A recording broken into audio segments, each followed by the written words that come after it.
আপনাদের এমপি দীপক অধিকারী এসেছিল? খালি তোমার দেখা নাই রে, তোমার দেখা নাই। ঘাটাল মাস্টার প্ল্যান হয়েছে? কে বলেছিল করে দেবে? এদেরকে তাড়াতে হবে। বিজেপিকে আনবেন, ঘাটালে বন্যা বন্ধ হবে, কথা দিয়ে গেলাম। যে বেশি ওয়াশ এফেক্টেড হয়েছে ঘাটাল, খানাকুল এবং পাঁশকুড়া, এই তিনটে সবচেয়ে খারাপ অবস্থায় আছে।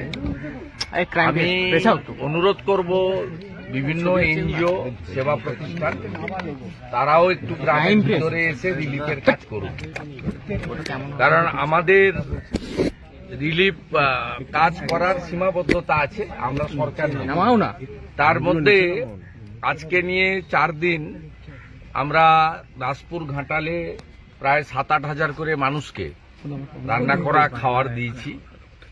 আমাদের বিধায়ক তার সাধ্যমতো তার সতীর্থদের নিয়ে, এলাকার অনেক ব্যবসায়ী দাতা মানুষকে নিয়ে শুকনো খাবার দিয়েছেন।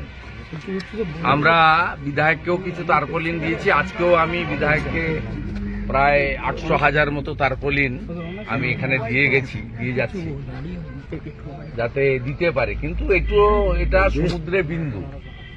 আমি যেহেতু সরকার এক সপ্তাহ হয়ে গেছে পরিষেবা দেয়নি, দিদি পেয়েছেন সরকারের কাছ থেকে কিছু? 2 দিন রান্না করা খাবার পেয়েছে, খালি ওই রান্না করা খাবারটাই পেয়েছি। আপনার যে খাবারটা সেটাই পেয়েছি। না না, এটা আমারও তার নয়, অন্য আমি বলছি যে আপনারা আসুন, ত্রাণের কাজে সবাই সাহায্য করুন। Lions Club, Rotary Club, Red Cross, Bharat Sevashram Sangha, Ramakrishna Math Mission, ISKCON এবং অন্যান্য অনেক সেবা প্রতিষ্ঠান এনজিওরা আছেন। তাদেরকে বলবো তারা নিজেদের উদ্যোগে ঘাটালের বিভিন্ন প্রান্তে তাদের পরিষেবা দেওয়া দরকার আছে। বিশেষ করে ঘাটালের গ্রামীণ এলাকাগুলিতে, খানাকুল 2 নম্বর ব্লক এবং খানাকুল 1 নম্বর ব্লকের প্রত্যন্ত এলাকাগুলিতে, যেখানে এখনো ডিঙ্গি নৌকো বা এনডিআরএফ এর বোট ছাড়া অন্য কোনো ব্যবস্থা দিয়ে যাতায়াত করা যাচ্ছে না।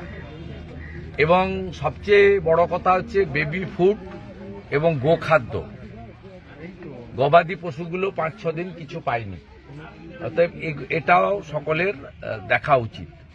আর আমি বিরোধী দলনেতা হিসেবে নয়, এই মানুষের মুখ থেকে শুনুন সরকার কিছু করেনি এদের জন্য। আজকে 1 সপ্তাহ হয়ে গেল কিছু করেনি। আমি আসছি শুনে খানিকটা দূরে দেখলাম পুলিশ কিছু শুকনো চিড়া আর গুড় দিচ্ছে। কত হবে? 70 টাকার প্যাকেট। আমি যাওয়ার সময় যদি মনে করে ঘাটাল থানায় এর থেকে বেশি চাঁদা দিয়ে যাবো ওদের। दादा master plan BMC should answerable to the people of Ghatal. कल देव ने कहा स्टेट गवर्नमेंट और सेंट्रल का उनका बाद में कुछ बोलना नहीं चाहिए। कल संडे था, शूटिंग बंद था, यहाँ शूटिंग करने के लिए आया। यहाँ बाढ़ आया, 7 दिन हो गया। यहाँ सरकार का कोई भूमिका नहीं है। यहाँ ममता बनर्जी खुद आई, क्या हुआ? आप गाँव में जाइए, घर घर में जाइए, बेबी फूड नहीं है। आपका राइस, आपका dry fruit, tarpaulin, bleaching, phenyl, ये पानी जितना घटेगा उसका बाद तो ब्लीचिंग, फिनाइल, हेलोजन पाउडर का जरूरत होगा। हमारा यहाँ गोमाता है, गो खाद्यों के कोई चारा का कोई अरेंजमेंट नहीं है। पूरा सरकार फेल, सरकार नहीं है।